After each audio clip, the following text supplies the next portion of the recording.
Hi, this is Natalie Lander, voice of Kinsey, Tara Branford, Stargirl, and many others. You are listening to a W2Mnet podcast. You can visit W2Mnet.com for other podcasts about entertainment, video games, sports, and wrestling.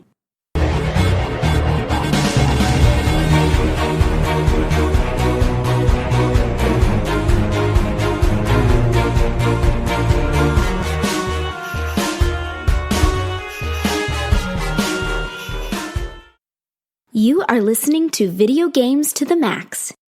Hello and welcome to episode 231 of Video Games to the Max, and I'm your host, Sean Garmer, and here with me, as always, Mr. Marc Morrison. Howdy. And, well, I thought we'd be doing this podcast with, something awesome on the horizon.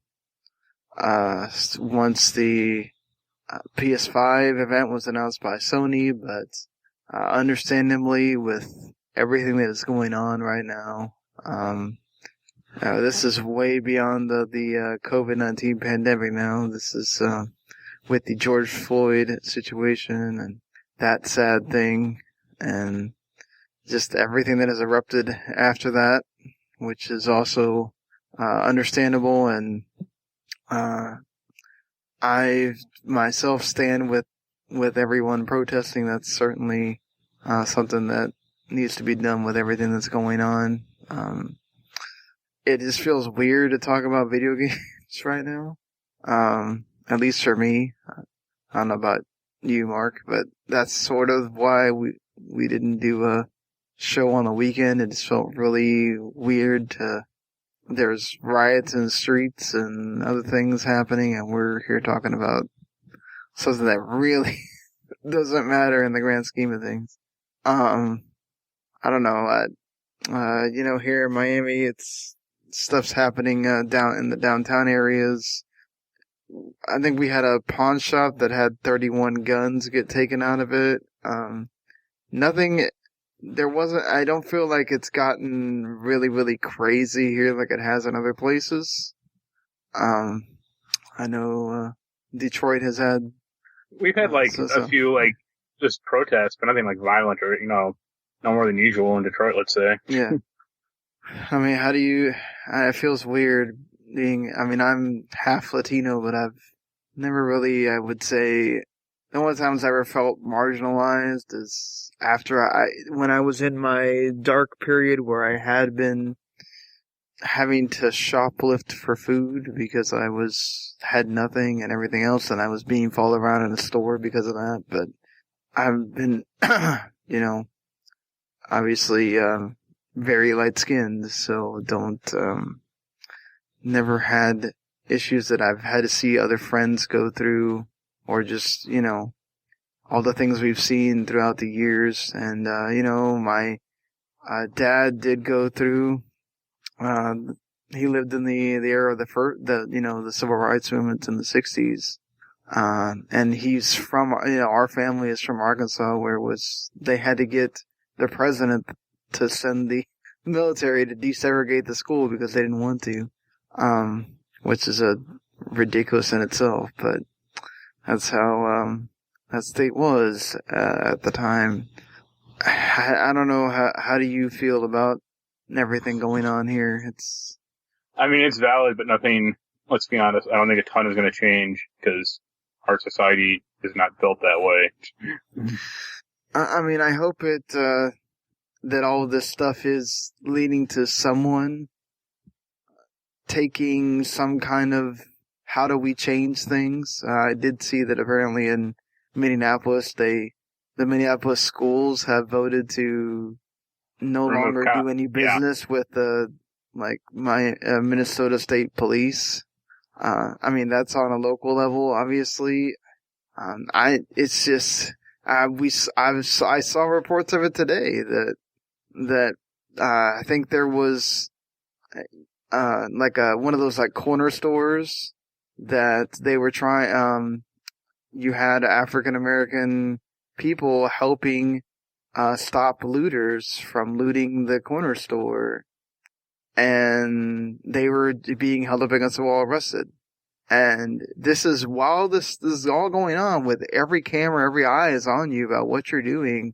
and we're still, having this, like, automatic something triggers in your brain that you need to, we gotta arrest the person of color, and it's wrong and it's terrible. I don't know that with the current administration that we have, we're really going to see any change. And if that occurs, man?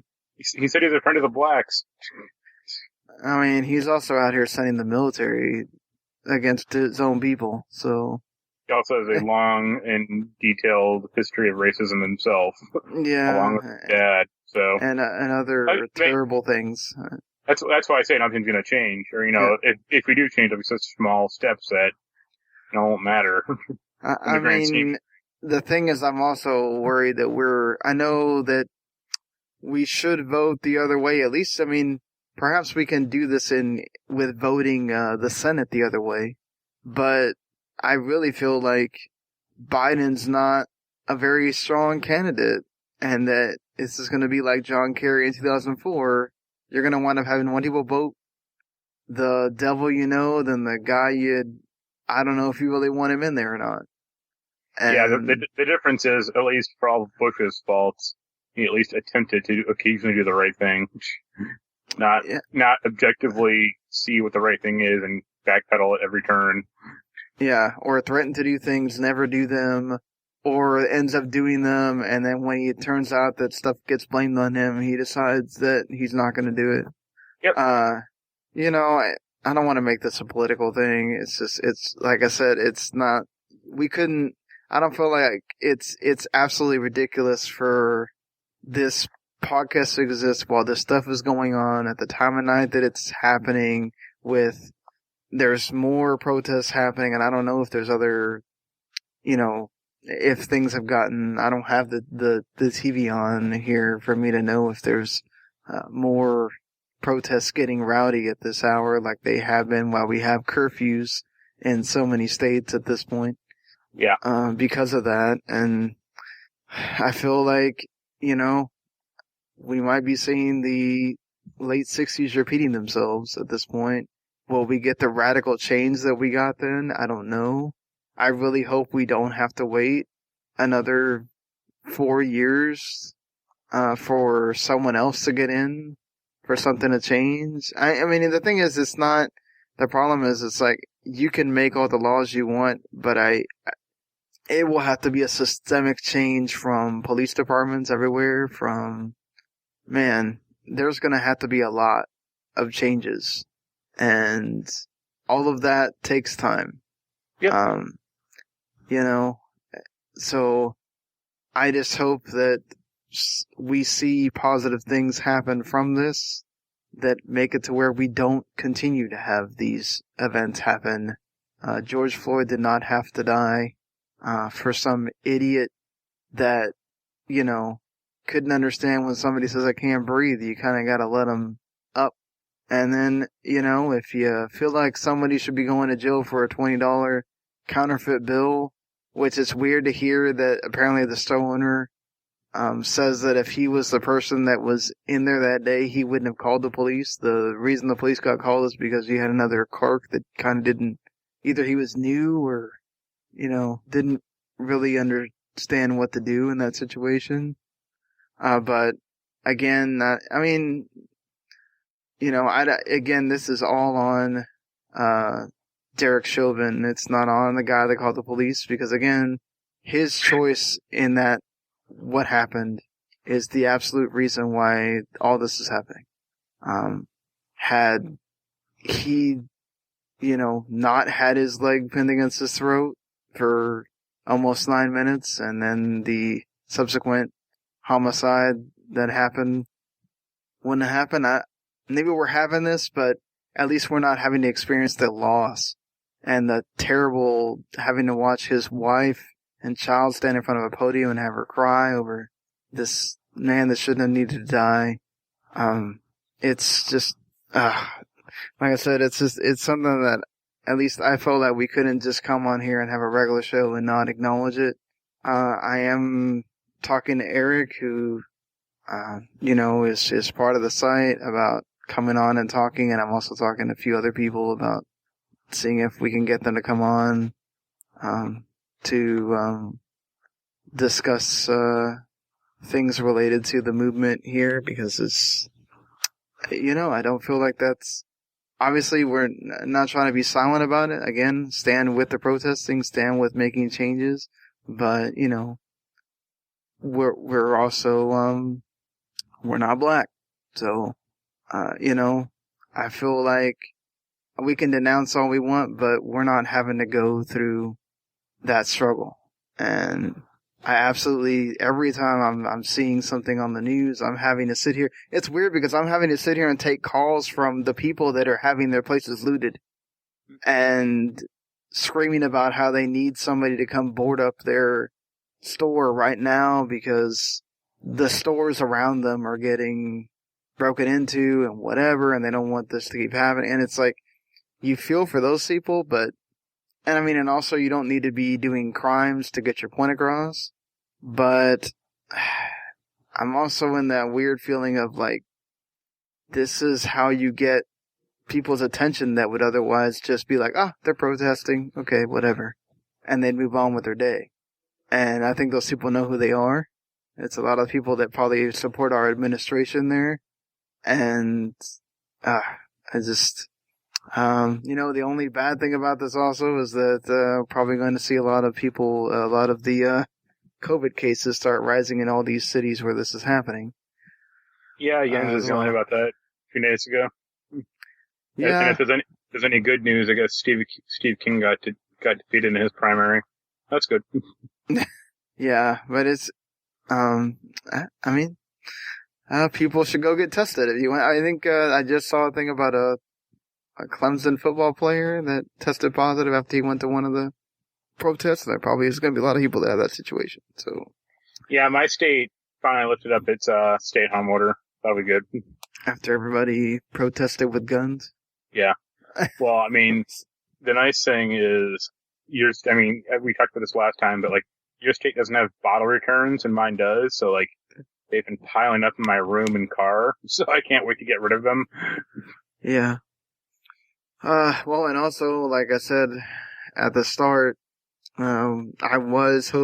it's weird because, like, and I guess it leads into this of, we were going to, in a few days, be talking about Sony finally revealing things about the PlayStation 5. Mostly about their games. I don't know if we would have seen the system. They did show that the PlayStation 5 will have a, black controller, because the first one they showed was, white and blue. So. I don't know, white and black, but. Well, white and then blue with the, I guess what is that? The power light? Yeah, the LED was blue, but. Yeah, the LED light thing is throughout the controller instead of all in one area, which actually makes it kind of look cooler, but.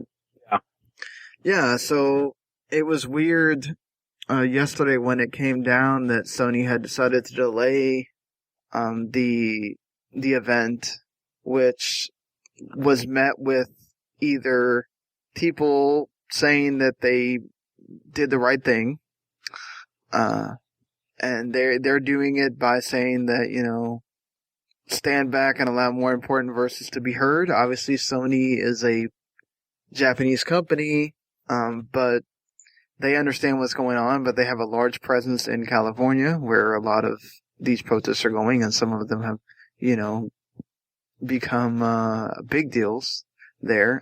They even, I think, bumped up the curfew like 4 hours, so everybody started getting there 4 hours earlier just to prove a point. So, yeah, I think people that are upset about this, saying this is only an America thing, that you should have had it because there's other countries in this world that are not going through this, and that we deserve to have time to not have to think about COVID or whatever else is going on. And I get that, but I think people are kind of missing the point from a marketing perspective. Let's be real, like Japan is not exactly entirely racially sensitive as a country. Well, but like I think I saw that largely Japan was okay with it. Like Japan also understood. Yeah, that, sure, but there are for sure racial stereotypes in certain games or anime or stuff like that. Yeah, Japan is largely, they stay within themselves. Like look at Mr. Popo from Dragon Ball Z. But let's be honest, it's not like, we have great Asian representation in a lot of media either. Look at the way people reacted when everybody thought COVID came from China. What happened? A lot of Chinese food places got absolutely just decimated because nobody wanted to eat there, thinking they'd get the virus by eating the food. I mean, it's just people being idiots, but that's also racism in a way as well. I think my point in this is that, let's be real, there's not really a lot of good that would come from Sony having a big event that is going to be watched by millions of people, and they're either going to have this feeling that I have right now of this is not the time, or you're going to get people lambasting Sony for talking about video games at a time where they are very insignificant with other things going on, or, it's going to come and go because it's going to get immediately swollen up by these other things that are going on. And then you'll have been a blip on the radar that people that don't feel comfortable covering this event right now. I mean, IGN went silent today because of the protests. So did Giant Bomb, and I think GameSpot did also. Yeah, GameSpot, Giant Bomb did as well. Kotaku was still reporting stuff, but it's like, I think it would be absolutely just weird right now. And Madden did this. EA did the same thing with Madden. They were going to have a big showcase for Madden, and that got postponed. Somebody else was supposed to have some event, and that got postponed as well. I can't remember right this minute, but I think the people that are kind of disillusioned and totally blaming this on America and saying, "Look what you did, now we don't get our." It's like, listen, everybody was mad when Last of Us got delayed that they wanted to play it right now, especially during a pandemic. We need something to play. Why are you delaying this? And then look, Last of Us is going to come out on June 19th, and everybody's going to be cool, and they're going to forget that was ever a big deal. And the same thing. Look, we've waited this long for PlayStation 5 news. I think that Sony stood more to have really negative thoughts come out of, okay, everybody's been asking for Sony to do something PlayStation 5 related, and then you do it at the worst time possible. Talk about just having negative views towards your system and towards whatever it is that you show on that thing. This is a company that makes it a point to pick the last possible spot on the day that you have the most E3 press conferences every year because they want to be the last thing you talk about. So why would you do anything different in this case when this is the first time you're really showing off stuff about the PlayStation 5 that is going to be the system that you have for the next generation? I mean, right? I don't know. Am I wrong here? Should they have done it anyway? I mean, no, but also, they were pretty quick to cancel. At least they canceled it quickly. It wasn't some protracted thing. They were one of the first people to cancel their event as well. Yeah, you gotta remember they have an office in Los Angeles. They're seeing this stuff. That they're not at the office. Thank God that E3 wasn't actually happening, I guess. Yeah, because if we were expecting E3 to be happening and then this stuff happens, right? And we would have been a week out from E3 at this point. We'll have to see if, I doubt that all that summer of gaming stuff is going to get canceled. I think that's a little bit too much to, this is still a week away. I don't really know if it's good. I just don't. Okay, this is weird because it's not like the COVID thing where you're hoping that every week it gets less and less. There is I know, but it's this is also trying to promote some kind of change. We're not doing this just to be out there and be rioting and be doing all this stuff, So, there is a lot of it is peaceful protests that they're trying to get a point across, and doing that from your house is not going to solve the problem. So if this does need to go on for another week because it's the only thing that's going to get people motivated to do something, then that's what needs to happen. But I think that at that point, it's another week in time that I would think that all these things that are supposed to be happening in that week of June, the Gorilla Showcase, all those other things, would go on as planned. But we'll see. Cause this was supposed to kind of be the kickoff of all that stuff, was this PlayStation 5 event, so now you're not getting to see it. I don't know, I guess now, because the whole point of doing this show was going to, well, not the whole point, but a large part of the show was going to be, like, predicting what you think we might see. That's fine. I mean, we can just go on with our normal business. There's still some stuff going on.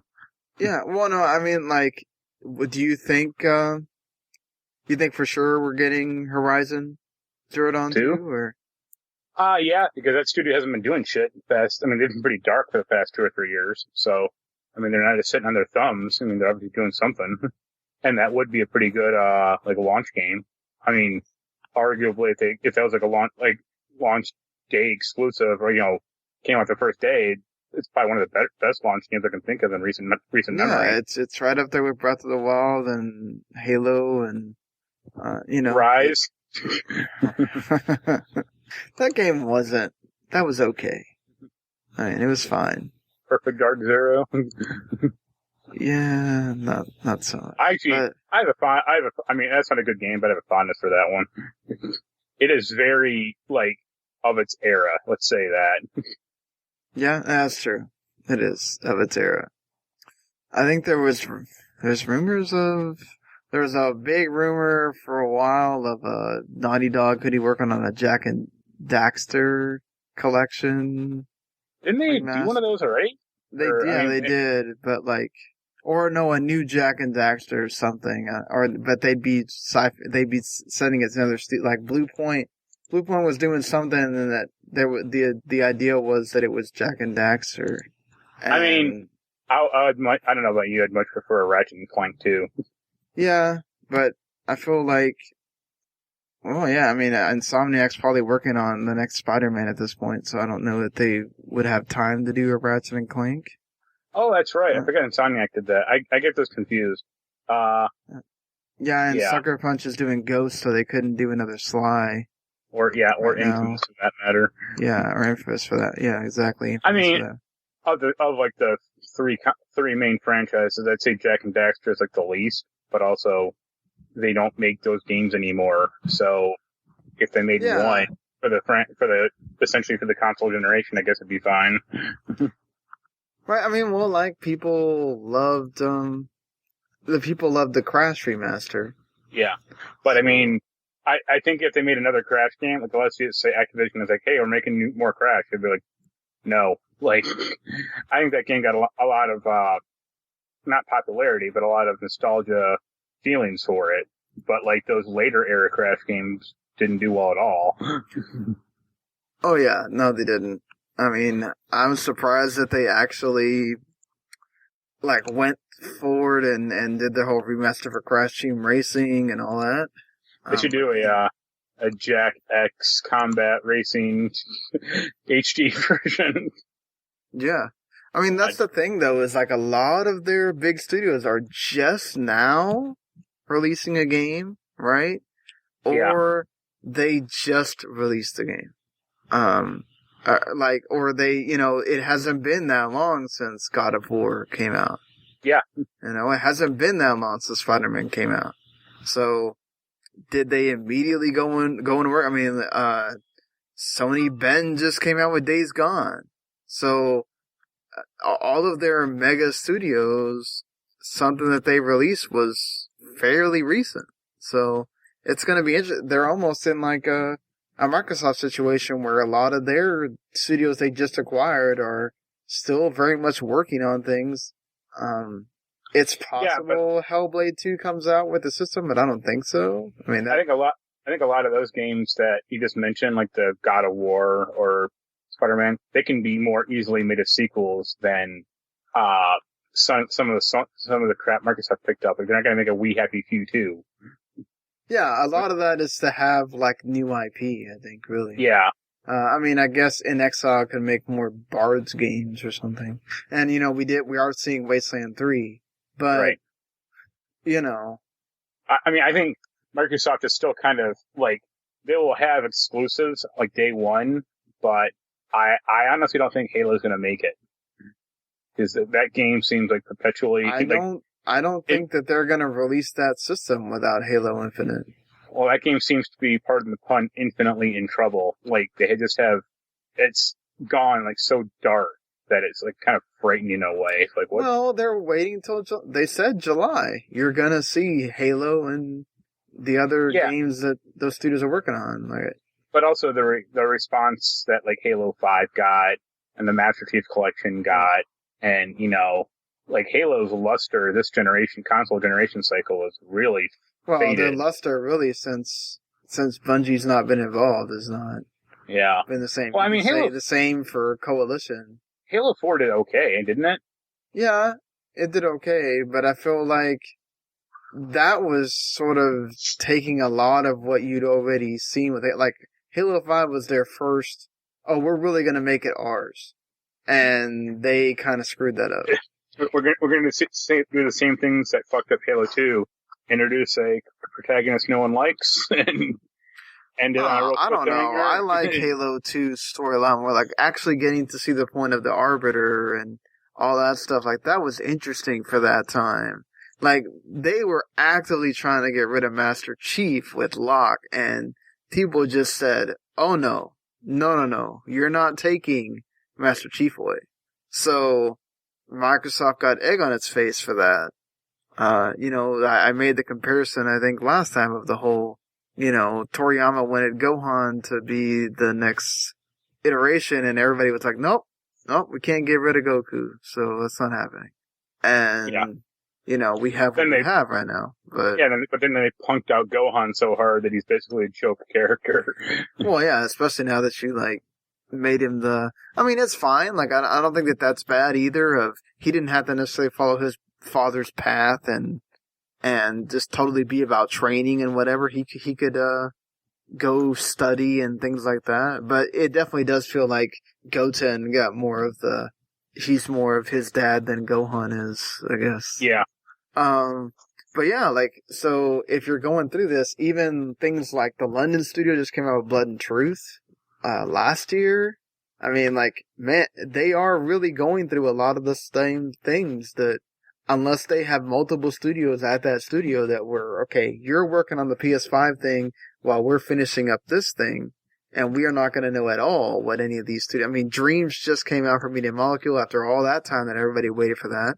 You know, Last of Us Part 2 is just coming out. So it is really going to be like a Wild West situation of like, okay, maybe we do see a teaser for a God of War 2 or Spider-Man 2.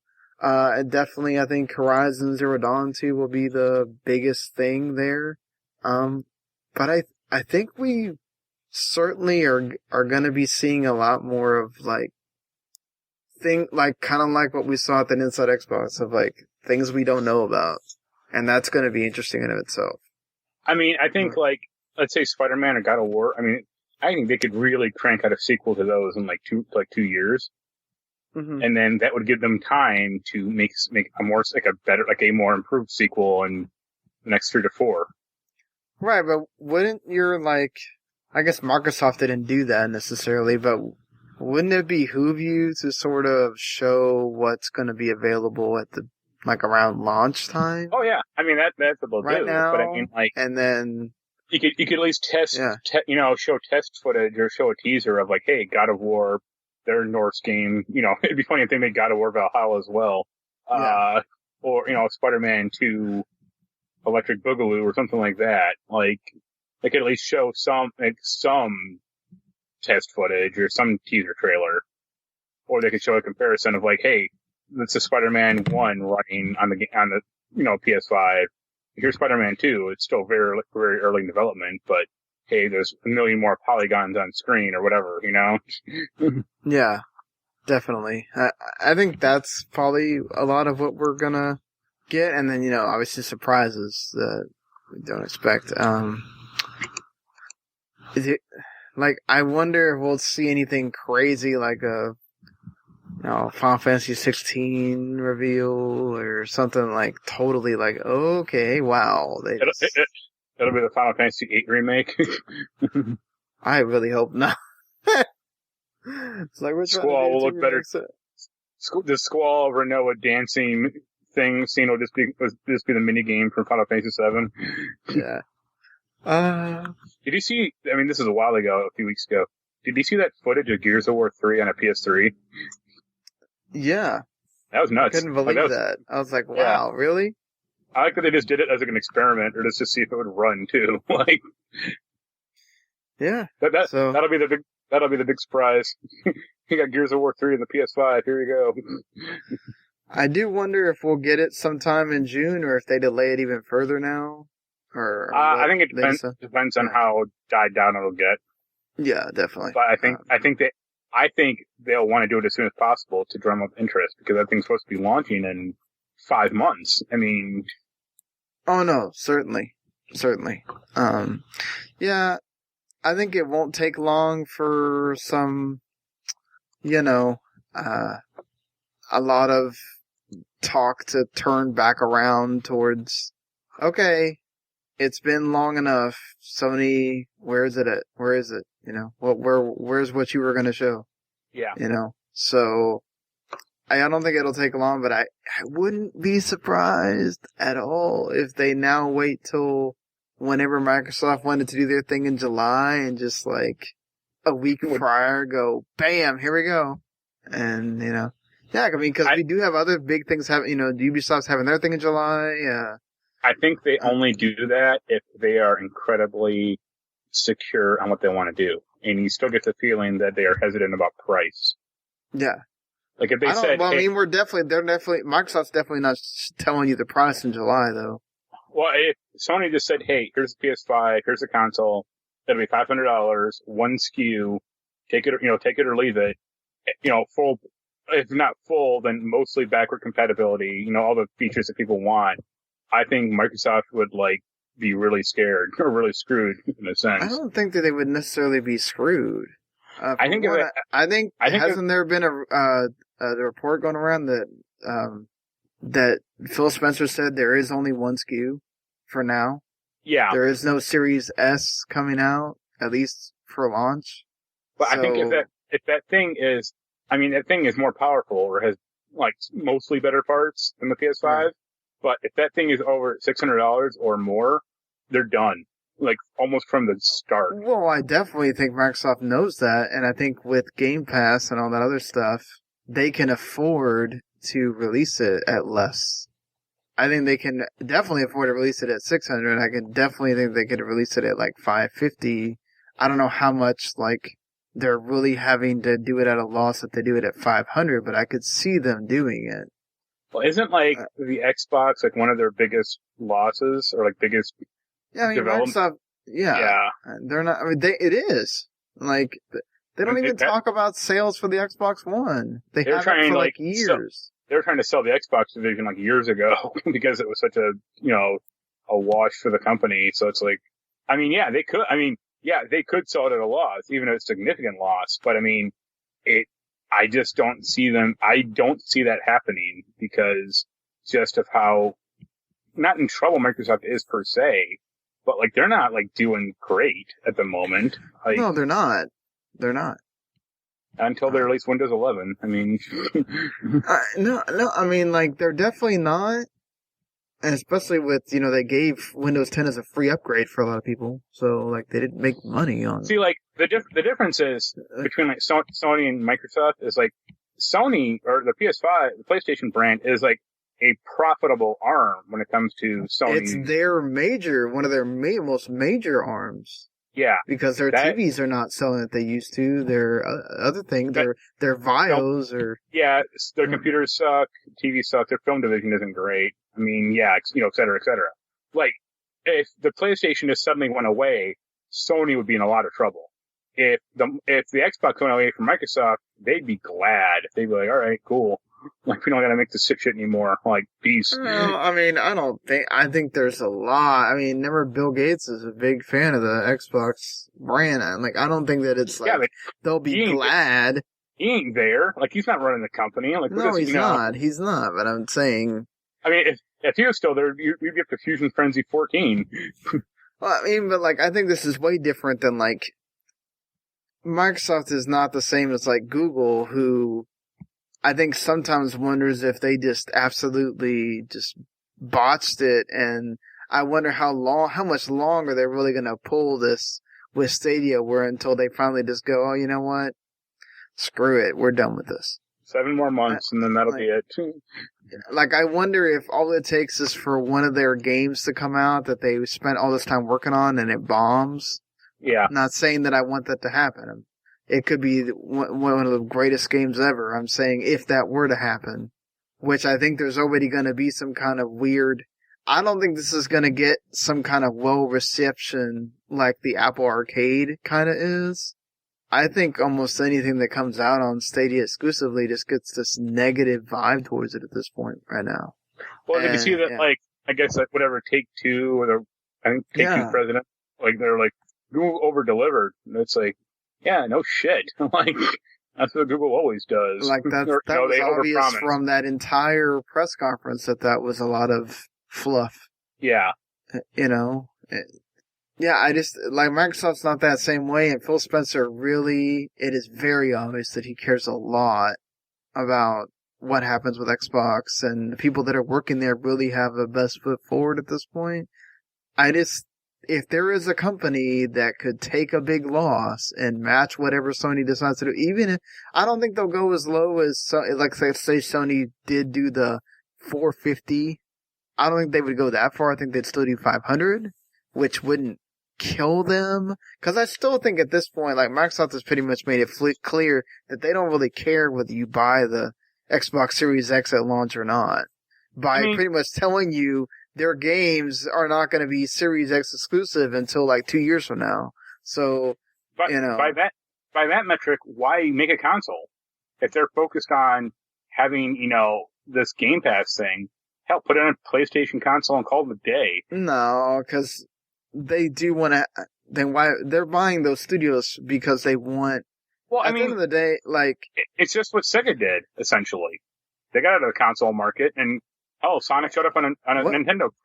Maybe that's what it happens. Maybe that's what happens this generation. Sony and Nintendo finally put Microsoft to bed. And the console that'll face off against the PS5 being Television Amico.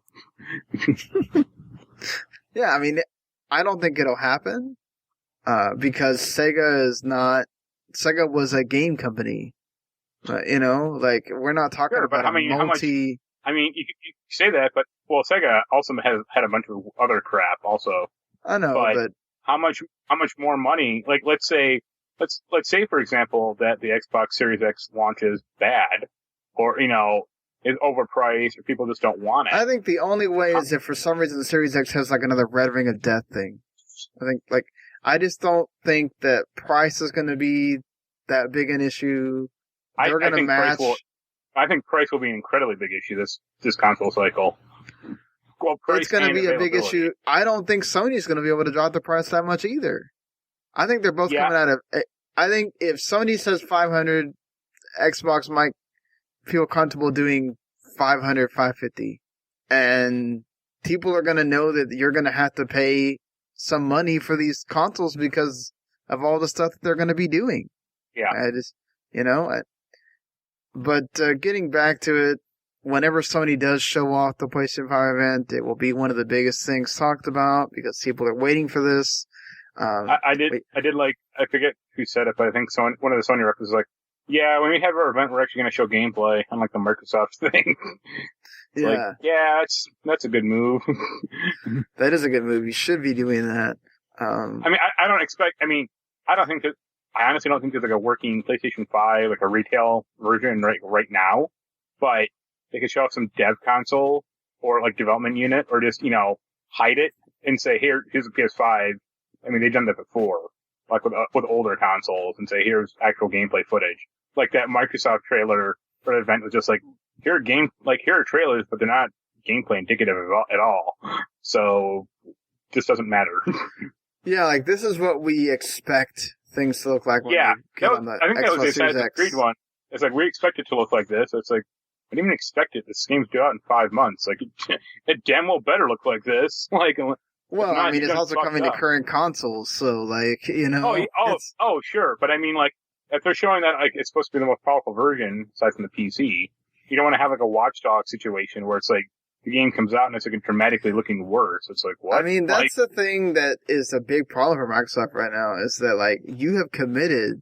Now, I think it's nice, it's consumer friendly, and it's nice for people like me that, you know, years ago when the consoles were coming out, I was at a much different time in my life. It was, I would say, a bit more like important to me to have both of those have the consoles and whatever. Like now I'm thinking about, oh, well, I might need to buy a car.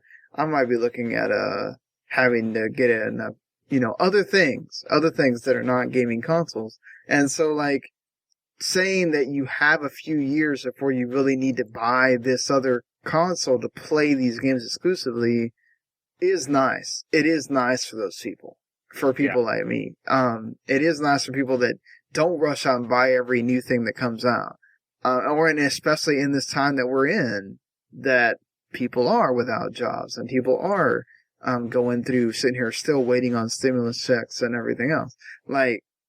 But I think the thing that will really may very well hurt Microsoft is that it is very clear that these games are not going to look next gen for a while. Yeah, it won't look dramatically better. So Sony could really come out here because they've already said, there's a statement out there saying that they're putting exclusive PlayStation 5 games from the jump. There isn't. They even made the statement of starting any game that comes out starting April of this year already has to be compatible with July. Yeah. Starting from July 13th on, any PS4 game that comes out has to be compatible with PS5 as well. Well, that's just like backward emulation, though. I mean, yeah, but I mean, I think the larger point is like there's going to be a very clear or a more clear delineation between PS4 and PS5 that Sony's doing, as opposed to Microsoft's kind of fuzzy. If you still got an Xbox Series or Xbox One X, it'll look fine, or it'll be good, or you know. Yeah. They seem to be like hedging their bets more, but it's like that's not going to entice people necessarily to your system, because it's like, I mean, Assassin's Creed Valhalla will look better on the Series X than the Xbox One X, but not dramatically better, or not and how easy really is it for you to change or scale up your game? Because we saw that even in this generation, not everybody took advantage of this. Really could look better on the series, on the Xbox One X, you know, because they had to work with the PS4 Pro as well, or whatever, or they had to make them work on the PS4 and the Xbox One. So it's like, are we going to go through this again, where a lot of these games could look better on Series X, but they don't, because the developers don't really want to take the time to make that work that way. So, you know, this event is going to be interesting for a lot of things. And, you know, I did mention that EA was supposed to show off Madden 21. Although they postponed that event, they did release that EA has renewed their deal for another 5 years with, the NFL, so that, Madden will be exclusive and will be the only simulation NFL game being made. So if anybody that was sitting there hoping that 2K arcade games would be so great that the NFL would decide that maybe we need to let other people in the ball game here, that's not going to happen. And in fact, EA basically just came out and said, oh, 2K, you want to make arcade games and stuff? Well, guess what? We're going to make arcade style NFL games too. Yeah, their last one was such a banger, wasn't it? Blitz was fine. Jam was good. Blitz was terrible. The Jam remaster was really good, but yeah, the Blitz one was okay. The problem with the Blitz one, and the problem they'll always have. They can't go back to the whole, like, oh, we're really crazy. Yeah, they can't have anymore. a fun football game that, late hits or super violent or even like cartoonishly violent. Like, the NFL just won't let them do that. So, yeah, I'd much rather have 2K make, like, a Blitz the League 3 or, whatever the hell that was. I don't think 2K is going to do that either, though.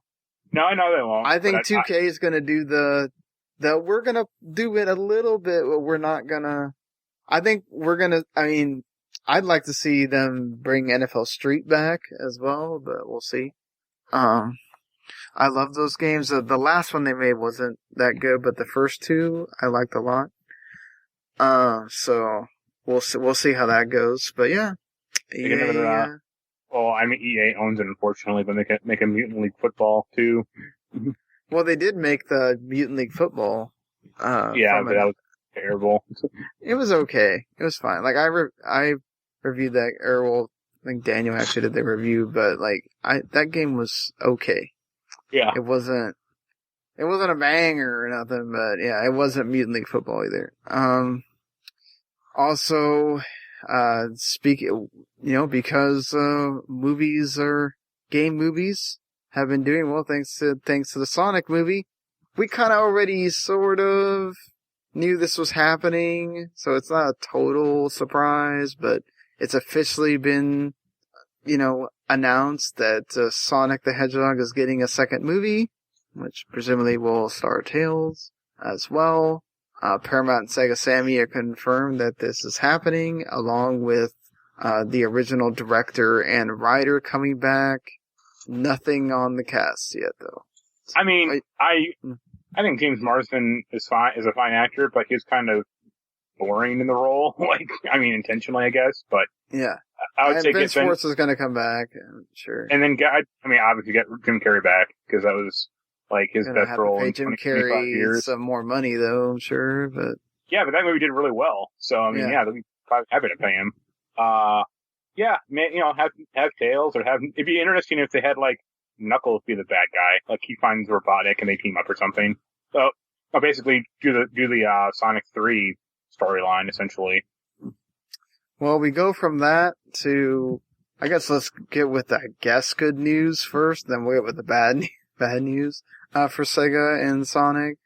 So today, or I guess technically yesterday at this point, in Japan it was announced by Sega that there is a Game Gear Micro coming to celebrate the 60th anniversary of Sega for this year.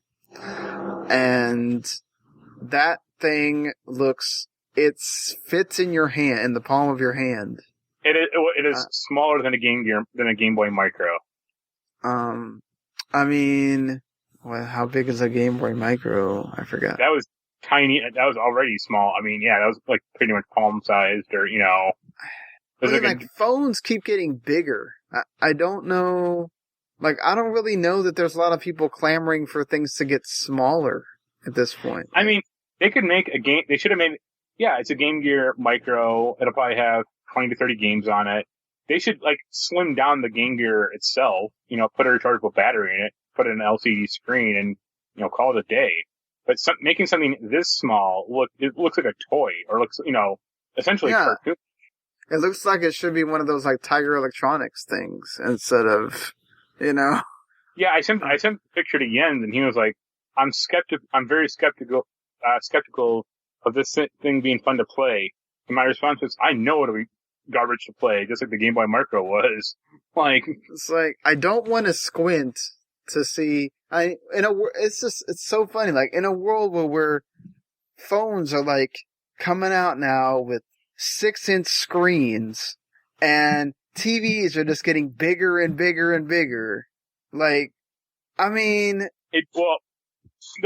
people always go oh, the screen is so tiny, but it has a super high resolution, or pixel density's off the chart, and it's who cares? The screen is still 2 inches big. If I gotta sit there and have the thing this close to my face, that's the thing. What's nice about the Switch is it's not a small thing. It doesn't completely fit in your pocket. Except for the Switch Lite. Unless you take the Joy-Cons off, then it does. But yeah. It's a pretty nice sized tablet. Well, I think it's a 5-inch tablet, I think. Yeah, I think that's right. And yeah, I mean, I still think it's a tad small, but like for most people, it's fine. Right, and even the light is fine. Like, they didn't sit there and try to make that thing like uber small or nothing. I think they learned from the Game Boy Micro, in fact. Because the biggest, like the highest selling, or the things that they usually promote the most are like the XL versions of the 3DS. Or the 2DS, and the 2DS, the brick thing, they didn't make the screen smaller for the kids. I mean, it's like, that's the thing, is so weird. Like, maybe this is just like a joke thing. Like, they know people aren't gonna go crazy to buy the Game Gear, so it's like, let's just make it.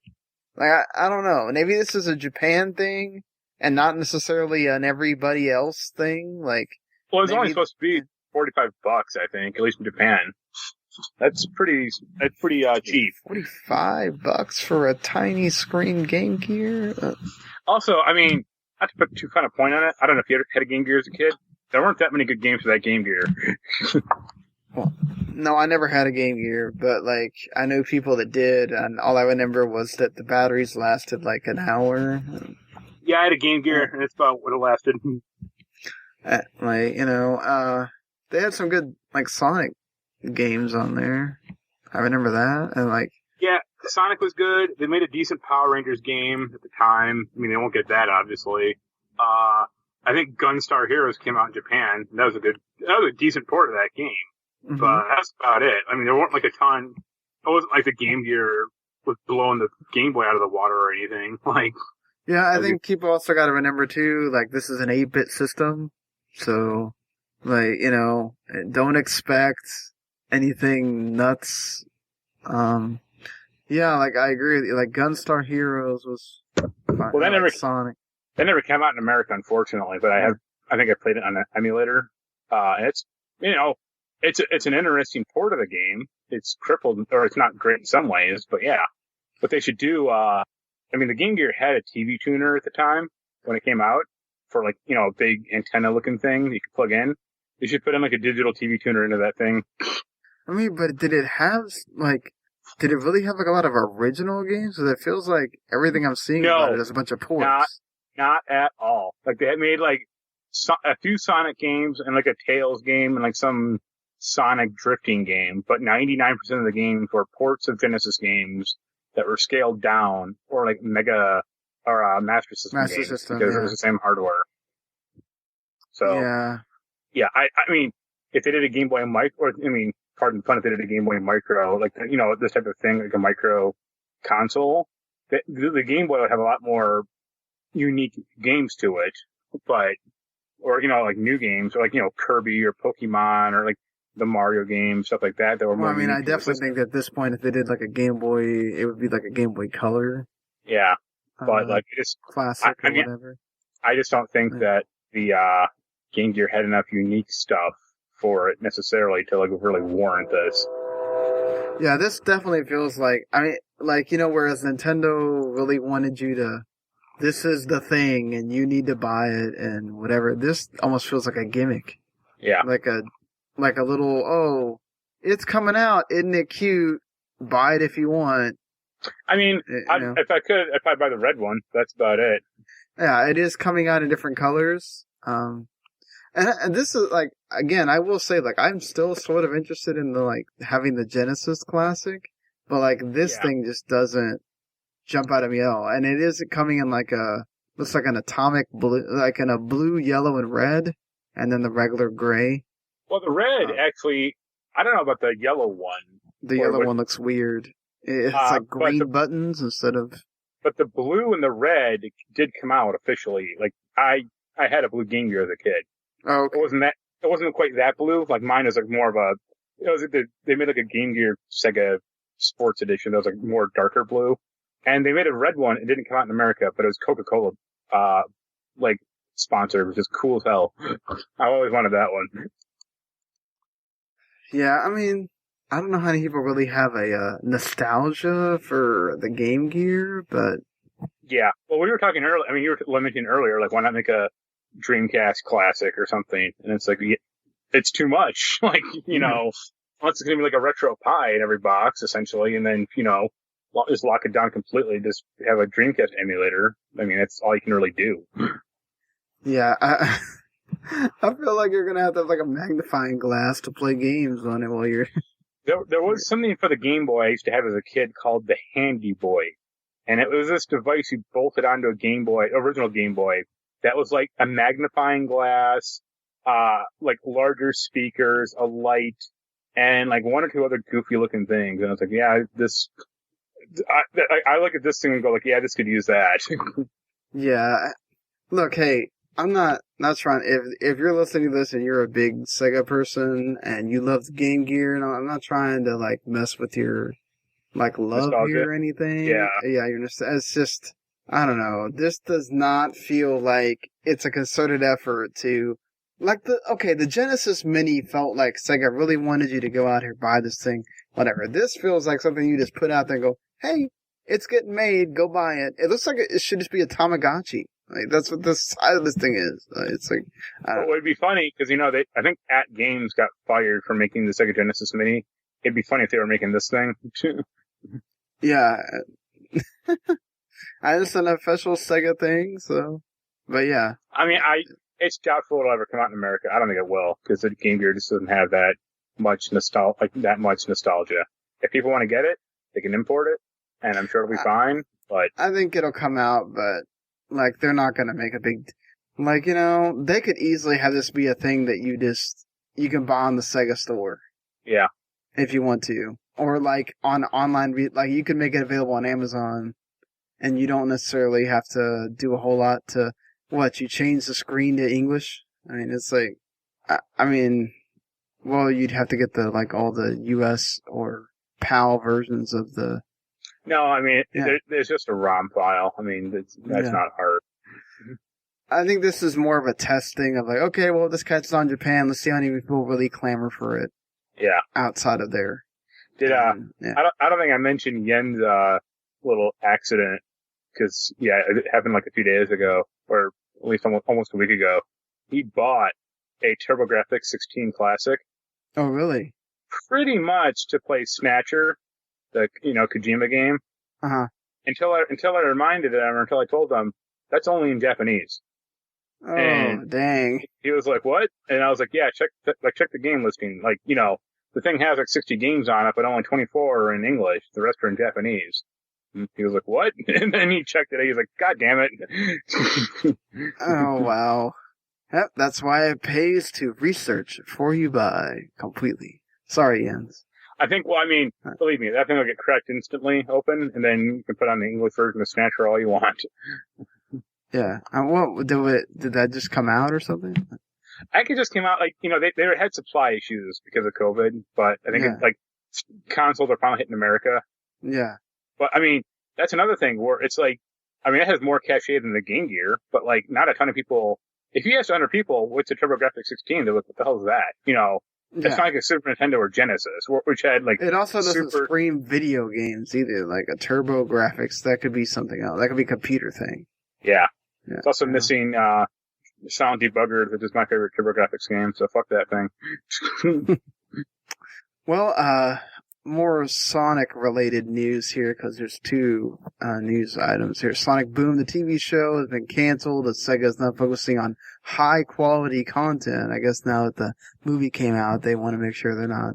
I saw that quote, and I'm like, well, they're finally focusing on high-quality content for the first time ever? Like, what's the deal? I guess they could still have more episodes of it in the future, but... No, Sonic Boom ended 3 years ago. Yeah. So it's weird for this guy to finally say, oh, it got canceled. It's like, no new episodes have been out since November 2017. That's not news, dude. Yeah. I got the line, they're going to focus on high quality content. It's like, what was stopping you before? Well, doesn't that kind of emphatically mean that your past crap has been garbage? You're going to apologize for that? You're going to apologize for Sonic Boom? I would like to hear that. Yeah. Well, something I probably should have used to segue into talking about video games instead of the Sony event, but I guess it makes more sense because we are talking about Sonic and Sega. the longest running Sonic Fansite, TSSZ, was basically shut down because they made an awful comparison of Sonic to the Black Lives Matter movement. Got so much crap for it. Apparently one of the writers quit after that, and then just basically the guy that owns it shut it down. And so that it's not even like we're temporarily shutting it down, we're completely shutting it down. They deleted all of their tweets they ever made on that thing on Twitter. It's like, it seems like a complete, utter overreaction, or maybe they're just trying to get a bunch of, free press for this and then magically come back, in a month or something. But, yeah, whatever. I feel like this is more of a stunt and that it'll come back. But either way, like... If it's a stunt, it's going to backfire horribly. Either way, like, that wasn't necessarily the best way to handle posting a bad tweet. Like, the better way to handle that would have been to then go on your site and, like, try to get people, people of color, that are Sonic fans to maybe write something or promote, something Sonic related for that, or donate. Or, I don't know, there's, like... the original post was just incredibly stupid. I mean, why even... It's like, why? There's no need for that. Like, you can't just post, I'm in support of the protests, whatever, like, you don't have to make everything a comparison to, something that's going on with your thing when you're a fan site. Like, you don't. You can just... We're in an age where you don't have to baby things for people. You can just say what you want to say and say, look, I get it that we should stick to video games or whatever. Like I saw a lot of people tell other people, which is absolutely stupid. We're all humans, and acting like we live in a fantasy world where we can only talk about this one thing is really idiotic. It's dumb. Like, I get it. The guy that runs the site isn't necessarily this isn't the first time he's done something dumb, but still, I don't know. There was a better way to handle this than that. Yeah, but I mean, he's also a Sonic fanboy, so what do you expect? Hey, there's good things to talk about Sonic. Just sadly, they've had such great history. Street Fighter 5 is getting more DLC. So they're gonna add 5 more characters, 3 new stages. I put this on here because I just read that fucking Street Fighter 5 game that he put out like 3 months ago or 4 months ago, and they're like, all right, this is our final thing, and it's like, I guess not.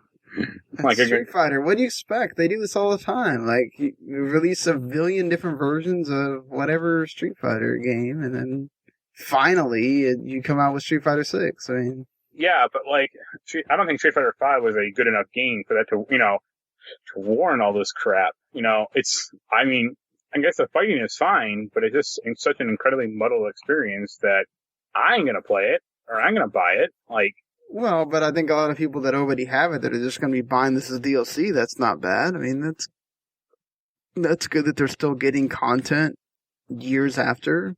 I mean, if that was the case, let's keep putting out Street Fighter 4 content, because that's the one people actually liked.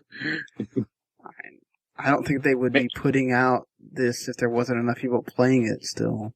Maybe it's like Star Trek films, all the odd number games are bad, and all the even number games are good. Maybe. But hey, that's cool if you're a Street Fighter 5 fan. It is its 5th year, so... You get more characters. So, I mean, are these all going to have to be new, or do they still have classic characters they could bring back at this point? I think they have like a few classic characters they could bring back that no one cares about, like T-Hawk or DJ or crappy characters like that. Oh my god, I remember loving to play as DJ. Like, I don't know why. Like, I think he was like easy to play if you didn't know a lot about how the control scheme worked or something. But like, I loved playing as DJ. I think DJ is like a charge character. He's a Guile. Like, I find that harder to play, honestly, than, like, Ryu or someone, but that's me. I think there's like a lot of Street Fighter 4 characters they didn't bring over correctly, or like that are missing that people like Hakan, or like. I feel like you couldn't bring DJ back at this point though. Like he's kind of a stereotype. He was in 4. Oh, he was? Okay, never mind. Yeah. Yeah. There are a few other characters, but like nothing, like no one really springs to mind necessarily. And for me is really awesome if this actually does wind up happening. Kingdom Hearts might in fact get a CG show on Disney Plus, which is one of the first things I really thought about when Disney Plus was coming. It's like, you know what? Now's the time. If you're going to do it, why not use Disney Plus as a way to have a Kingdom Hearts show? And lo and behold, it's not been officially announced or anything, but it looks like it might be happening. That it won't be necessarily, it's not going to be live action. It is going to be animated, probably CG, more in the akin of the game, not necessarily like, animated or anything. Gonna be interesting to see if there's any involvement from Square Enix with this at all. Like, is Nomura gonna be involved in it, or is this just gonna be a different way to tell the original story and make it a bit more cohesive? I think it would be great if they gave, like, this is another chance to tell the story in a more understandable way. Once you get past the stuff on the first game, which the first game was pretty understandable. After that is when it got just bonked. Yeah. Even Chain of Memories was okay. Because that was okay, he lost his memories, whatever. But, like, yeah. Yeah, it's when they started doing all those stupid side stories, or like, he has amnesia for the 4th time. Organization 13 started becoming a thing there. And then all the prequel, like Aqua and Ventus and all that other crap, it's like, no, please don't. Yeah, so it will be interesting to see if this does happen and how they're going to handle this. Is Square Enix going to be involved at all? I think they're going to have to be, don't they? I mean, at least from a... They don't have to. It's a Disney-owned Sora, so, like... They don't necessarily have... Yeah, they do. No, it's a cooperative deal. I thought Disney owns them. That's why they have to get Disney's permission to put them in Smash and everything else. No, they co-own it. I remember hearing that from John Vignacchi when you used to work at Disney. I mean, they might have bought them, but at the time, like Disney and Sony, Disney and Square both co-own Kingdom Hearts. Right, but like Sora as a character, I think, is owned by Disney. Maybe. I mean... Yeah. Like, the Square Enix part is not necessarily Sora. Okay. The Square Enix part is the Final Fantasy stuff that was injected into it. And I mean, this is Reddit, so who knows, but Sora isn't owned by Disney. They are owned by Square Enix because they created them. And in exchange, Disney gets a say in whatever characters for the series appear in spin-offs. Nomura and Square Enix get a say as well. Either way, you're right. I don't know. You're right. That might just be a leading theory of why, but I swear I thought that was the whole reason of, like, why Disney had to okay Sora being in Smash. Well, yeah, because I think it's a co-ownership thing. That's the thing. It's like, It's why, like, Nintendo and there's never been, like, a Mario RPG too, because there's bad blood with that particular franchise. Like, Gino and Mallow aren't in, like, new other games, unless it's like a very weird, like, quick cameo. Yeah, or like, what is it? Those statue things in Smash. I can't remember their names right now. Yeah, the trophies or the helpers. Yeah, those things. Yeah. So, like, it's supposedly going to be coming. The more interesting story that kind of happened out of this was to find out that apparently at one point in 2002, there was a sort of pilot that was made for Kingdom Hearts that was being worked on, but it was decided, it like apparently even reviewed well, but they decided against it. This was after only the first game had come out. Yeah. So, I mean, the good thing about this not being live action is that the original voice actors could also be involved, with Haley Joel Osment and everybody else, all the Disney characters. So, I think that's what matters to me. Like, I don't really want to see some dude I don't know being Sora. Like, I don't think exactly. I want to see Haley Joel Osment be Sora.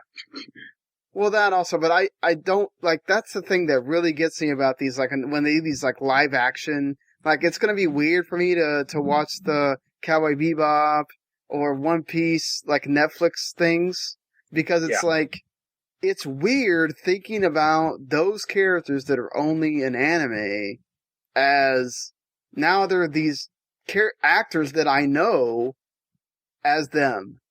And, like, it's hard for me to separate that. So, like, you know, that's why a lot of these, like, live action ones don't do well, is they're never able to grasp the like, what makes that a thing. I mean, I don't know about that. Like, look at all the comic book-based movies. The comic book ones, yes, but, like, I just feel like with anime, it's just weird. So, hey, man, work for Dragon Ball. I feel like, the Death Note, well, not the Netflix one, but, like, some of the, like, Japan ones were kind of okay. But, like, you know, like, these Full Metal Alchemist and Bleach and all these other ones that came out, it's like, oh, this is bad. It's like... Well, because they tend to do it on the cheap, and they go, like...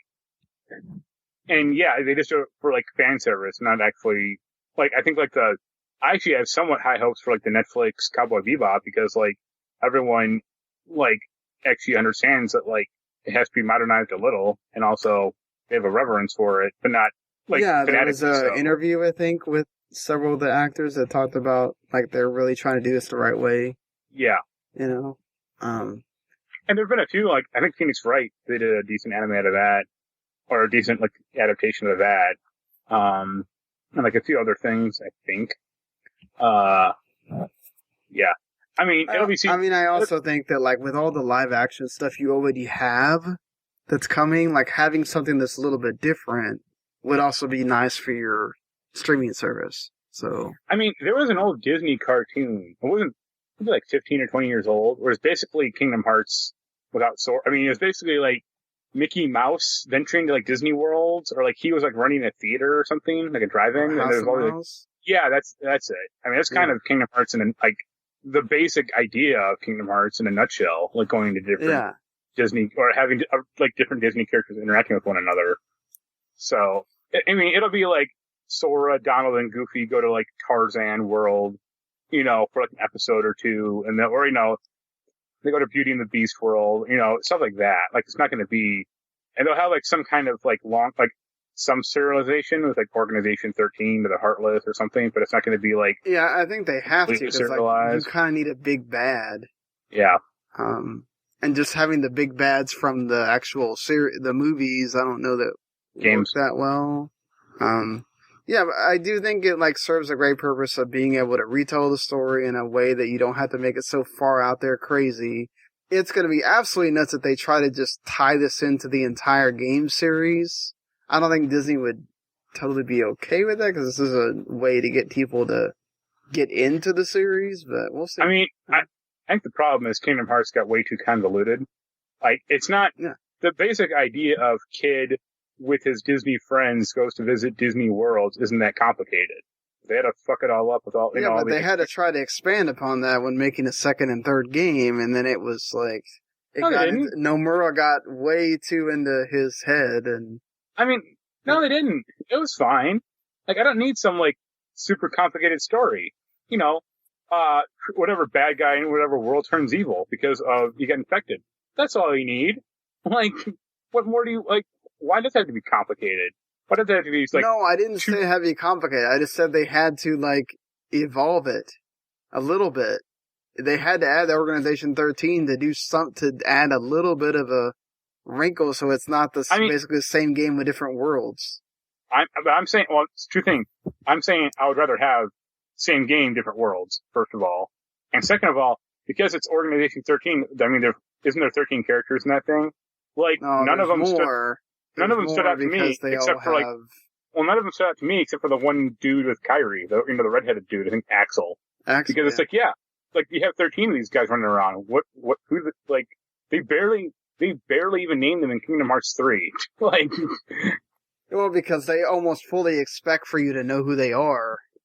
If you played the other game, like, that's the only thing. It's like, there is a lot of explaining that they do, but then there's the things that you need explained is like, okay, if I didn't know who Xemnas was and who this guy was, it's like, I'd be totally lost. So, yeah, or like the whole, like, stupid Yensid and, you know, other crap. It's like, oh man. Yeah, but that will, they first of all, Disney has to officially announce that, and then, you know. I mean, I think from there. I think they could do it, and I think they probably will, because Kingdom Hearts is a fairly valuable franchise. Yeah. That it's going to take them another damn decade to make a game, probably, so. Well, and then, something that has officially been announced is Eli Roth announced that Cate Blanchett, who I guess her most current thing is the Mrs. America thing that's on FX that just ended. And she was pretty great in that, if you haven't watched it. And she's gonna be Lilith, in the Borderlands movie. And she's worked with Eli Roth before. So, that's cool. I found this kind of weird. Like, she's a good actress, obviously. I like her in, like, Thor Ragnarok quite a bit. But, like, Lilith is supposed to be a younger character. That's like, the first thing I thought of was like, you know, people are going to be complaining that you have an older character with a bunch of these, like, they're all supposed to be kind of young-ish. It's like, okay, if Lilith, you know, Lilith was like 45, I mean, Cate Blanchett is 52. If Lilith was like 45, then yeah, I wouldn't care. But Lilith in the game is like 20. Like, that's I don't know, man. Like, that's kind of the whole premise of the character. Is like, she's supposed to be like a young siren or a younger character. And like, over the Borderlands 2 and 3, she gets older. But I mean, even by like Borderlands 3, I think she's supposed to be only like 30. Maybe this is set after the game, so. No. Well, also because she dies in the end of Borderlands 3, so. Oh. Well, okay.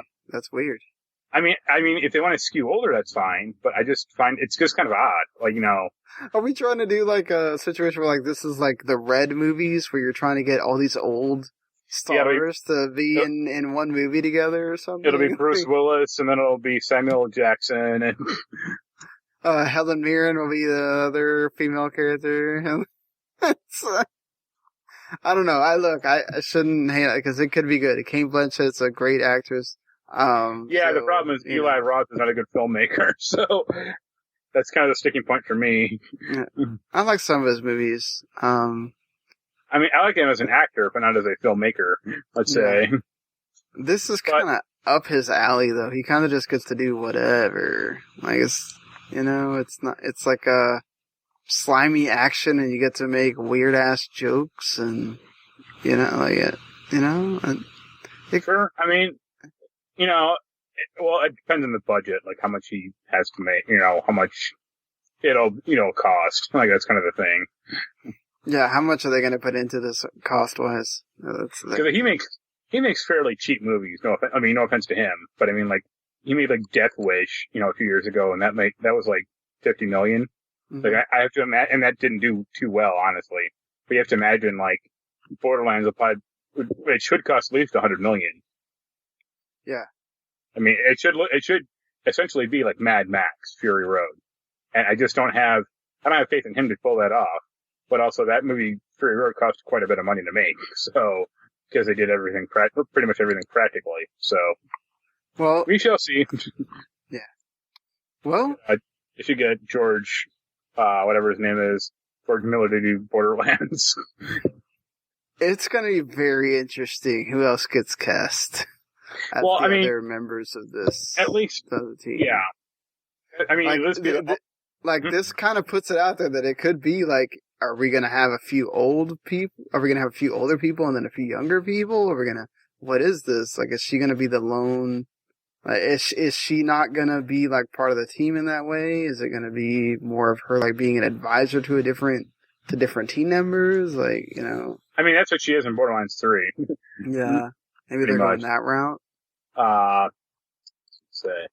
But also, Borderlands 1 characters, there's basically the bald white dude, or the balding kind of white dude, the black guy, who I think is a sniper? Or no, the black guy's Roland, he's the one with the turret. Is he black or Mexican? Or he's black. Not Mexican, Latin? I think he's black. And then there's the guy Mordecai with the sniper rifle and the bird, who like they just put a mask on him. He's fine. Yeah. So they'll get Dave Bautista to be the soldier. Oh, I feel like this is definitely a Bautista movie. Like, they put Bautista in there somewhere. He wanted to be in Gears so bad. Yeah, until that movie fell apart. Or he was in the DLC, right? He's in the DLC.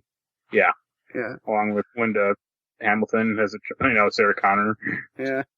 But all right. So let's get through the. Let me ask you this real quick.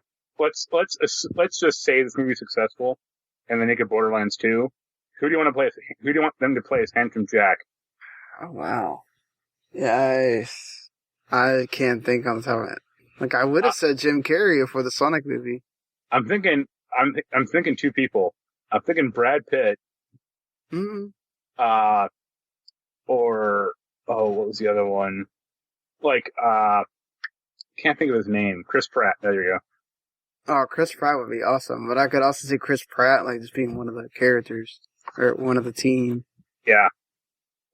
He's too old, unfortunately. But Christopher McDonald, he was in Happy Gilmore. He was like the prick golfer. Yeah. He's been in a ton of stuff, but I mean, like, he is like, when you think asshole actor, you think of him. We'll see. Let's see how.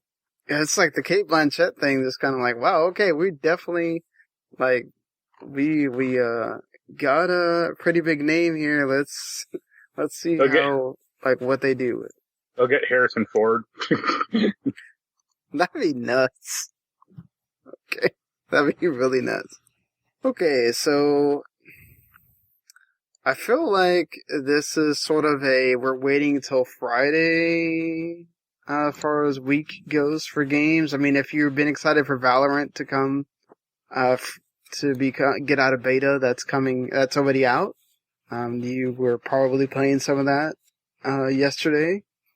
Most of the stuff that you may recognize, I think, unless you're one of those like Tour de France people, that's coming out on Thursday. Mm-hmm. If that doesn't somehow get delayed again, is Outer Worlds finally comes to Switch. Cyber Protocols coming out on the 5th. The Clubhouse games, the 51 Worldwide Classics. I know you were sort of excited about that. Yeah, it's got good reviews so far. Yeah, it's like a nice game you can play with people. So that's cool that like Nintendo made something like that. And then the Command & Conquer Remaster Collection also comes out as well, which I remember having my days of enjoying some Command & Conquer back in the day. Oh my god. I'm watching a video just leaked, or, the video trailer for that Game Gear Mini. Oh, every Game Gear has 4 games on it, and they're different games. And okay, that's this definitely, like, they don't really intend for you to buy all those. No. Okay, where is this? Now I gotta see this video.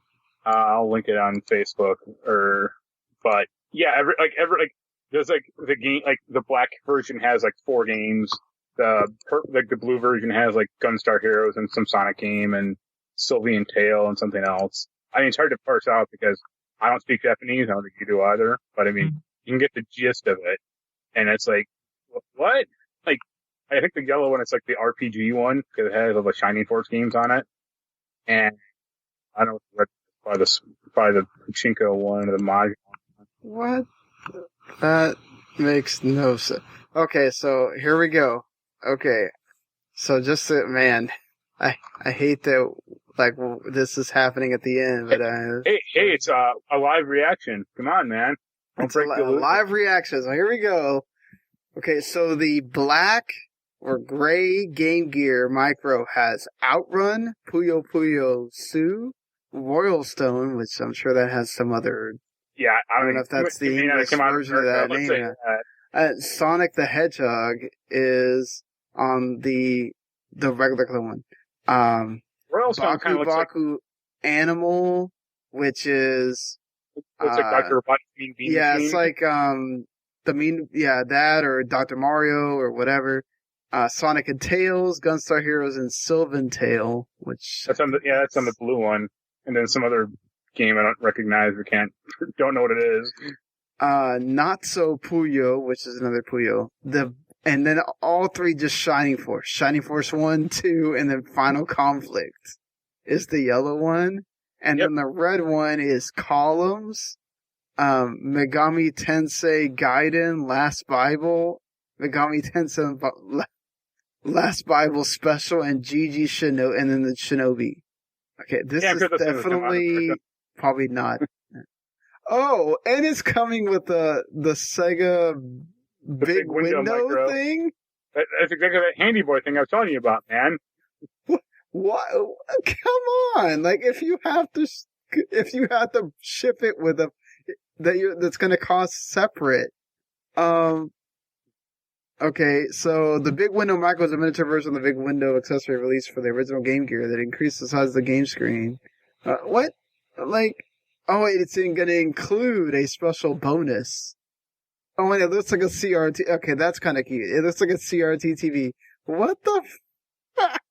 Oh my god, this is great. I guess there's some collector's version that comes with all 4 Game Gears and like little cartridge looking things, but they're not real, obviously.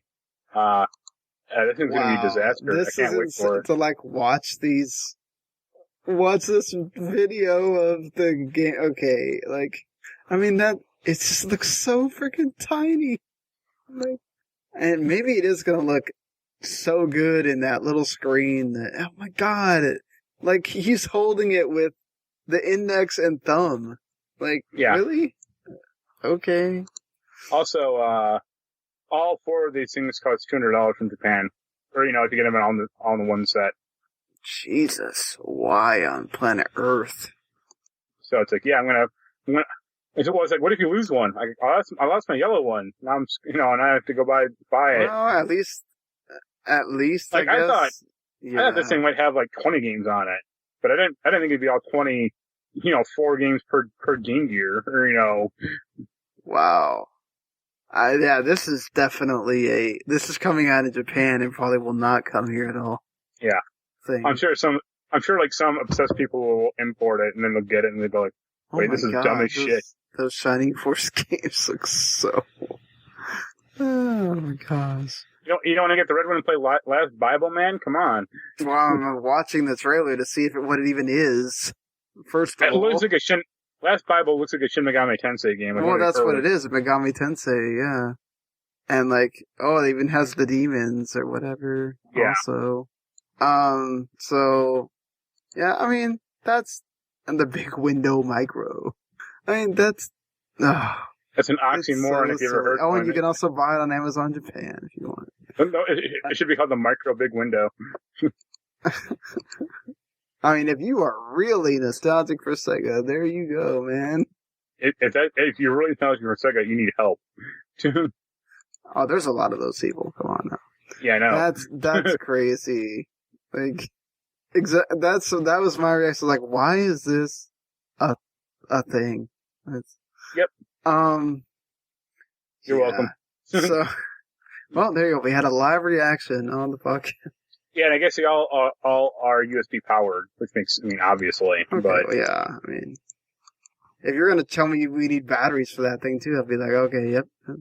It'd be funny if you just need like a watch battery for each of them. Okay, so the one, have you been playing it? So like the one game I've been playing is Xenoblade Chronicles, the Definitive Edition. I have played a little bit of the Shantae Seven Sirens as well, but I'm still kind of early on. It's Shantae. I mean, yeah. Go on. No, I was saying go ahead because I'm 20 like hours in. I think you're in 1 hour in. Yeah, I got to like the town, and that was about it. And so you watched like the opening video, and then you got to, you got to the part where they get into the town, where you've like walked around the town, I guess, the Colony 9. Yep. This thing, the Game Gear is 3 inches big. What with a 240 by 180 pixel screen. So that's insane. Okay. Also, it actually does take batteries. What? Two AAA. Oh, great. Or two AAA per Game Gear. Nope. just no. I don't, like, okay. I mean, cannot imagine that Sega is really thinking this is gonna sell crazy.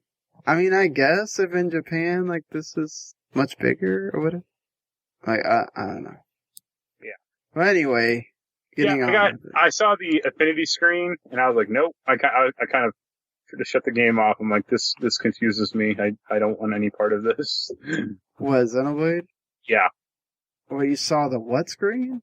Affinity web or... Oh, that. Okay, yeah, like, okay, so pretty much I don't really use that.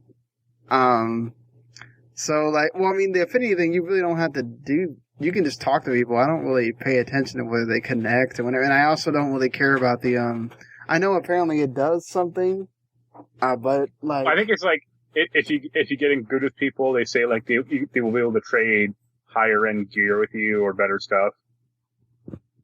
I was like, alright, I guess.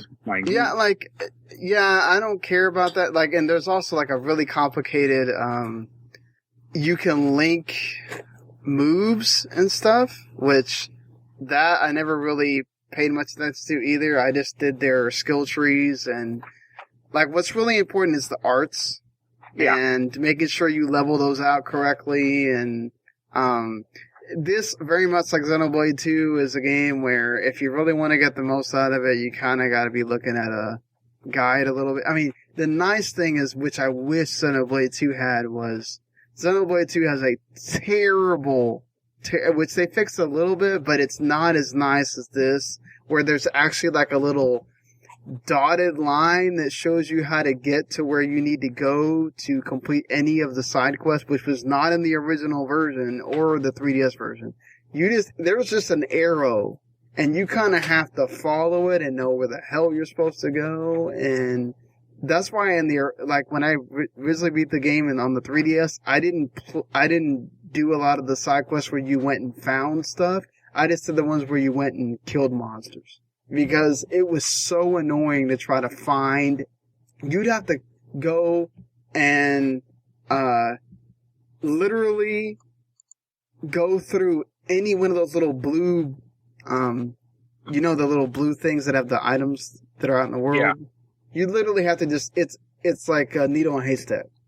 So this actually has like an icon on the thing, the little blue thing that you're supposed to go find.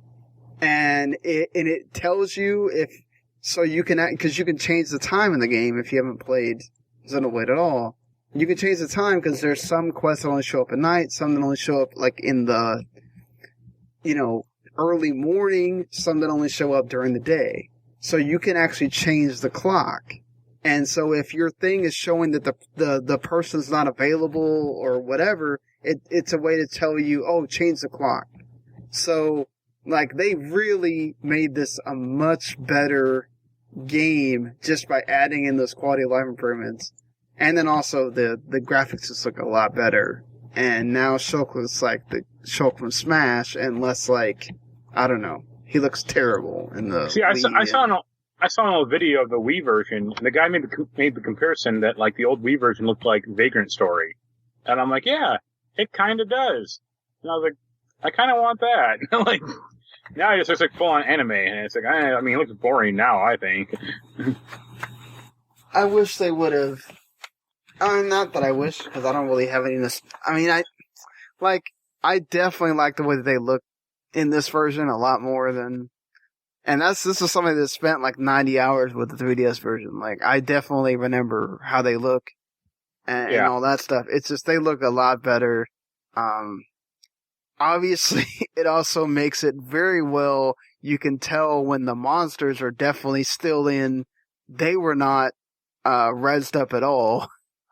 So it's a weird contrast of seeing, cutscenes and the main characters look a lot better, but then the monsters still look like they were out of, the Wii. Yeah. So, it's crazy, but I'm 20 hours in. I'm at the Gower Plains. 20 hours is also like basically doing every single side quest that you can do up till that point. You could have probably got there Well, you probably get to the Gower Plains in about 10 hours if you don't do every side quest. But like some of those side quests are like so simple. Like you're going around and it just says, oh, kill two of these monsters, 3 of these monsters, 5 of these, kill the big, unique enemy that's there that's like 5 levels above all the other monsters or whatever. You know, it's like, and then there's find this, find that. It's a very simple, side quest. It's not anything out of the crazy, blue, anything unexpected. But,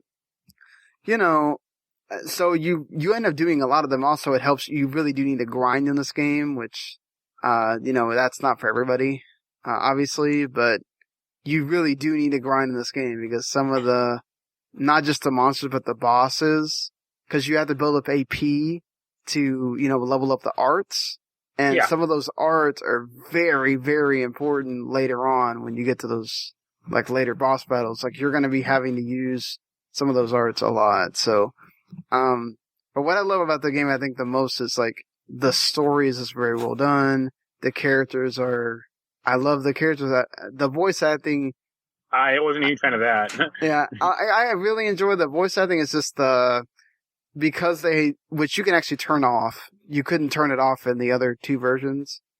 You can turn off the battle dialogue because they're going to say the same lines over and over, but that's also why they're like very well known at this point. The whole, it's Rhine time or the power of the Monado or whatever. So, yeah, it's, I love it. I love all the stuff they did to it. So, if you love the original game and you've been wanting a different way to play it that wasn't a 3DS or, God help you, a Wii, this is the version to get. I don't know how much more to sell it to you than that. If you were always curious about, I mean, like you haven't played a lot of it, but like, I mean, I'll keep banging away at it, but, I mean, I haven't met her yet, but I guess I'm looking at the cast and I'm kind of interested in the Melia person. Melia? Yeah. Melia? Okay. You meet her much later, yeah. Because I like the voice actors quite a bit.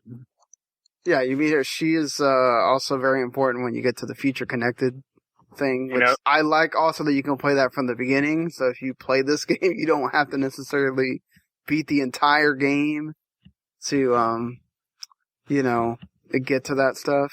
But yeah, I'm gonna keep banging away at it as well. It's a very, very long game. But yeah. Guess who Malia's voice actress is? I don't remember I know I looked it up at one point when I was playing it on the 3DS. Jenna Coleman. Oh, okay. She was, what's her name? Yeah, Clara from Doctor Who. Oh, right, yeah.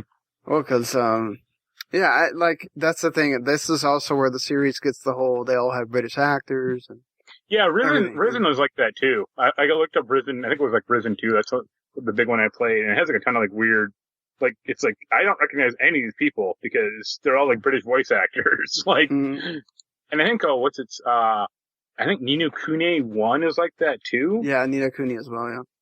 Dragon Quest 11 also has all British cast. I think I think it's probably cheaper to do it in like Britain. Well, except Eric. Eric is not. But yeah. But also I think they get away with it because like it gives the cast or it gives the character like a more regal sounding, dialect or, voice than. Yeah. I mean, it definitely looks, this is obviously like set in the future, so like, I don't know.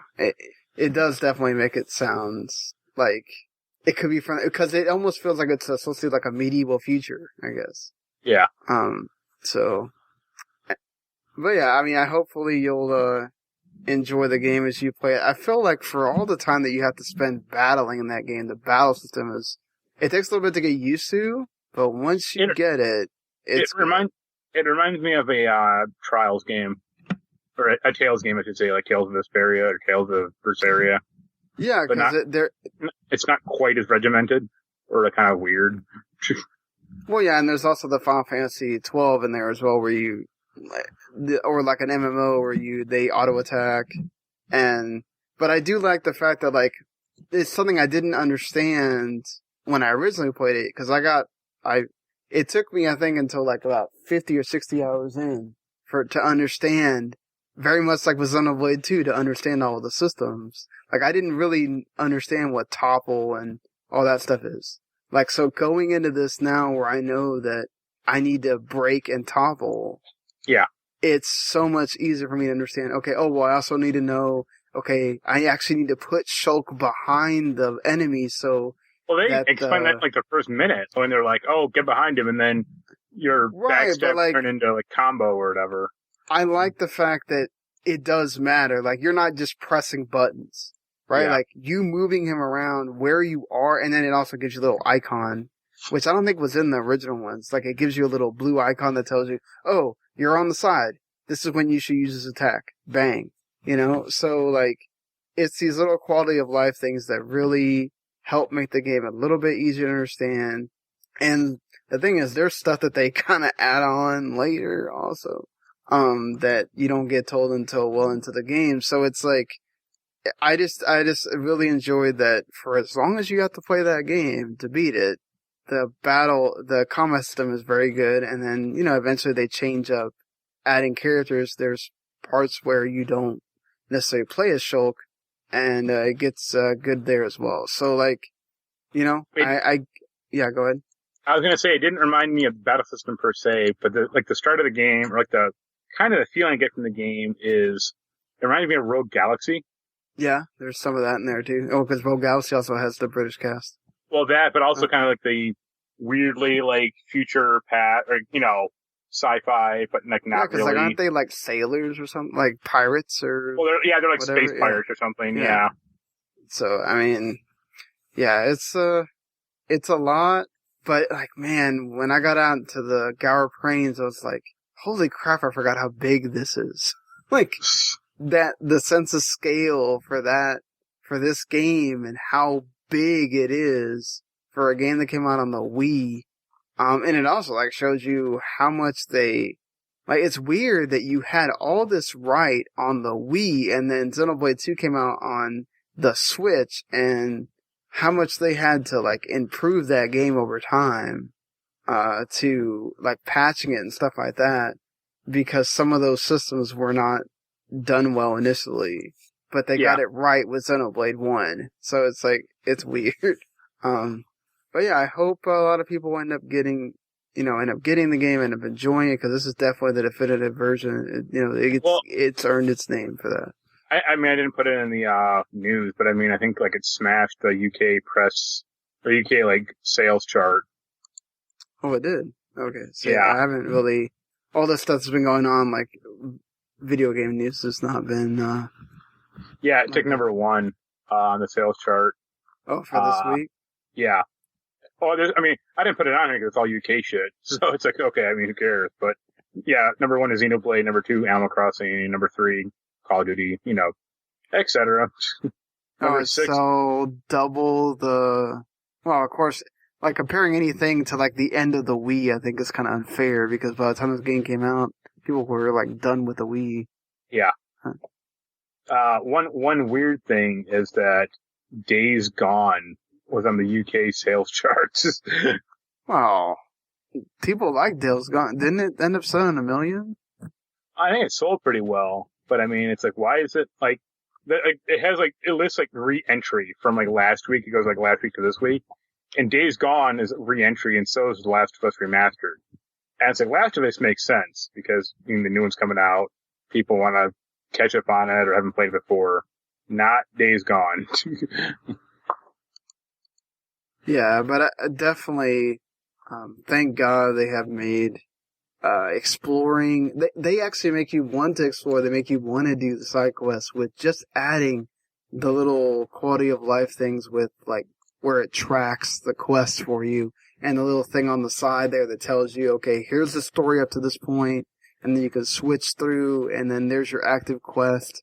Like, those are little things that are like really awesome. I mean, I don't know how many times I've heard Shulk say, "What a bunch of jokers" at this point, but like, is he suddenly is he suddenly in a Batman game? Like, I don't know, but he like you'll hear him constantly say that. It's between that and Rhyme Time. If if you can't like kind of zone out when that starts happening, you just probably turn the dialogue off.